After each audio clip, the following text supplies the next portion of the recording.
Jangan lupa subscribe YouTube channel Metro TV News dan jangan lupa nyalakan notifikasinya.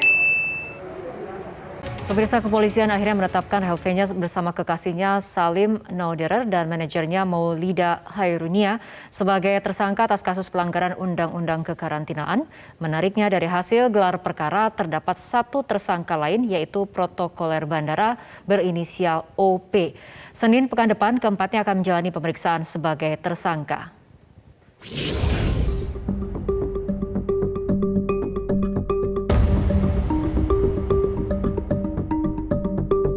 Selebgram Rahel V-nya resmi ditetapkan sebagai tersangka kasus kabur dari karantina. Penetapan tersangka ini didasarkan pada 4 alat bukti, diantaranya keterangan saksi, keterangan ahli, bukti petunjuk, dan keterangan dokumen. Bukti inilah yang menguatkan Rahel sebagai tersangka kabur dari proses karantina usai pulang dari Amerika Serikat. Selain menetapkan Rahel V-nya, sang kekasih Salim Nauderer dan manajernya Maulida Hairunia, kepolisian juga menetapkan satu orang tersangka, yaitu protokoler bandara berinisial OP. Namun, Kabid Humas Polda Metro Jaya Kombes Pol Yusri Yunus enggan menyebutkan peran dari protokoler bandara tersebut. Setelah kepolisian menetapkan Rahel V-nya CS sebagai tersangka atas kasus pelanggaran Undang-Undang Kekarantinaan, rencananya jadwal pemeriksaan akan dilakukan pada hari Senin pekan depan. 4 tersangka sudah ditetapkan 4 tersangka. Yang pertama saudara RV sendiri, kemudian rekanannya saudara SS dan manajernya, serta satu lagi inisialnya OP. Ini adalah protokol. Kita jadwalkan hari Senin ini, nanti kita panggil keempat-empatnya untuk kita lakukan pemeriksaan sebagai tersangka. Kasus ini bermula saat Rahel V-nya, kekasih dan manajernya yang kabur dari karantina sepulang dari Amerika Serikat. Kemudian mereka telah menjalani pemeriksaan dari penyidik Polda Metro Jaya. Kabid Humas Polda Metro Jaya Yusri mengakui jika gelar perkara kasus ini sebenarnya akan digelar Jumat 5 November. Namun gelar perkara dipercepat. Dengan hasil, Rahel bersama Salim Nauderer dan manajernya terbukti melakukan tindak pidana serta tambahan satu tersangka lain, seorang protokoler bandara berinisial OP. Tim Liputan Metro TV. Protokoler Bandara Soekarno-Hatta ikut terlibat membantu Rahel V-nya kabur dari karantina usai pulang dari luar negeri. Apakah penetapan 4 tersangka termasuk protokoler bandara ini bisa membantu membongkar mafia karantina? Untuk membahasnya telah bergabung bersama kami pakar hukum pidana Asep Iwan Iriawan. Selamat malam Kang Asep. Selamat malam Mbak Putri. Kang Asep, polisi mengungkap ada peran protokoler bandara dalam kasus kaburnya Rahel dari karantina dan kemudian sudah ditetapkan sebagai tersangka oleh polisi. Sebelumnya kemudian juga sempat ada temuan keterlibatan 2 oknum anggota TNI. Menurut Anda bagaimana polisi harus bisa menguak kepingan kasus ini?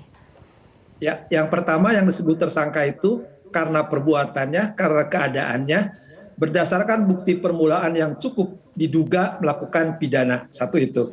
Kedua, ada dalam KUHP itu penyertaan, membantu, turut serta. Yang ketiga, nah ketika ada orang dinyatakan tersangka, bukti permulaan, tadi ada 4 bukti, artinya apa? Ada keikutsertaan pihak-pihak lain. Artinya ada oknum protokoler tadi. Satu itu. Kedua, kan kejadian ini tidak hanya baru sekali, berkali-kali. Kita masih mengingat ketika kejadian yang kedua itu meledak yang waktu gelombang kedua, ada warga negara India, jumlahnya banyak. Kemudian ada beberapa warga negara Indonesia. Nah sekarang yang baru ketahuan kan di Selebgram ini. Artinya ketika polisi menetapkan ada seorang protokoler, salah seorang protokoler, artinya ada pelaku-pelaku lain. Karena apa? Ini ada 9 tahapan, 9 step. Artinya apa? Lagi, ini harus dibuka. Oke lah sekarang Selebgram sudah dapat.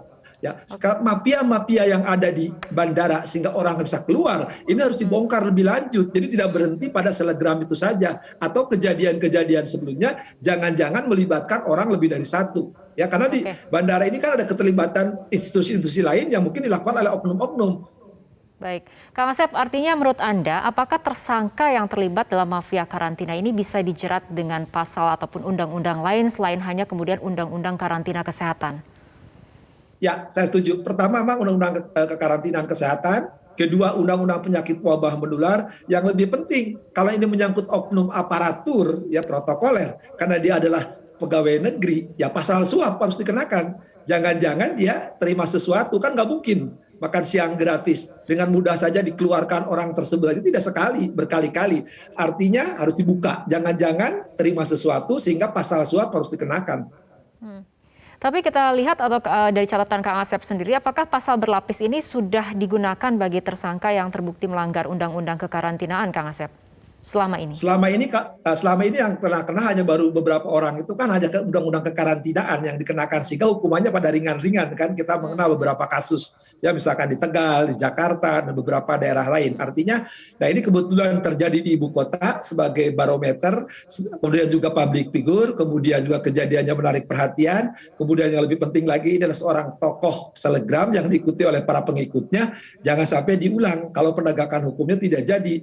Artinya apa? Supaya ada pembelajaran juga bagi pihak-pihak tertentu, walaupun yang bersangkutan public figure, walaupun yang bersangkutan tokoh, ya siapapun harus kena, apalagi kalau itu menyangkut aparatur. Ini kan berarti sama dengan, bayangin, ini baru aja virus dan temennya baru masuk, yang belum kita ketahui. Jangan-jangan mungkin ada yang lebih parah lagi, suatu saat ada bandar-bandar atau apa bisa lolos, karena kan tahapan orang luar masuk ke dalam itu mengerikan. Kalau memang bisa petugas disuap.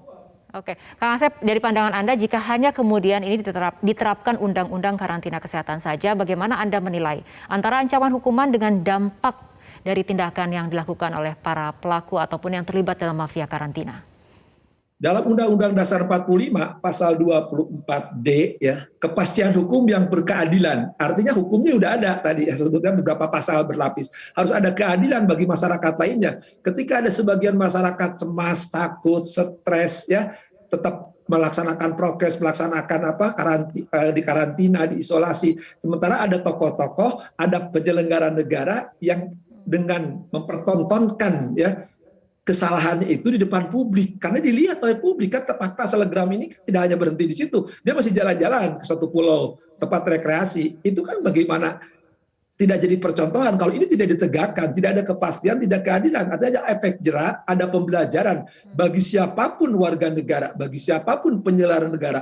Ketika melanggar hukum harus tegas. Kalau ini tidak tegas dan tidak cepat penyelesaiannya, jangan-jangan esok diikuti. Ini situasinya pandemi loh. Kalau situasi pandemi orang bisa sembarangan keluar masuk dengan cara mudah ya melakukan itu, saya khawatir masyarakat akan mengikuti. Apa artinya pemerintah menggalakkan harus tertib, prokes, harus vaksin, harus segala macam ya, sementara ada sebagian masyarakat mentaati, tapi ada warga negara yang harus jadi contoh ya, entah penyelenggara negaranya, entah warga negaranya melanggar.